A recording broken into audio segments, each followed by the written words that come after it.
உம்மை நான் நம்புவதற்கு எங்களுக்கு வேற யாரும் கிடையாது.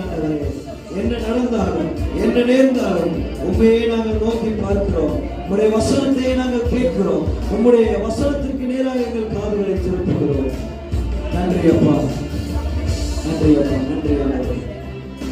பரலோக தகப்பனே, ஆசீர்வதிக்கப்பட்ட இந்த நல்ல வேலைக்காக நமக்கு நன்றி சொல்கிறோம்.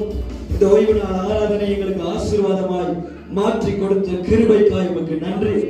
இம்மட்டும் நேரம் ஒவ்வொரு நிமிடமும் எங்களோடு இருந்ததற்காய் உமக்கு நன்றி சொல்கிறோம். கர்த்தாவே, நீர் எங்களை விட பெரியவராய் இருக்கிறீர். ஆண்டவரே, இந்த வானங்கள் பூமிகள் அண்ட சராசரங்களை உண்டாக்கின தேவன் நீர் இந்த இடத்தில் எங்களுக்காக இறங்கி வந்து செயல்பட்டிருக்கிறீரப்பா. உம்மை நாங்கள் உயர்த்துகிறோம், உம்மை நாங்கள் துதிக்கிறோம். ஆண்டவரே, உம்மை நாங்கள் கனப்படுத்துகிறோம். ஆண்டவரே, நீர் பெரிய காரியங்களை செய்யும், பெரிய அற்புதங்களை செய்யும். ஆண்டவரே, பெரிய அற்புதங்களை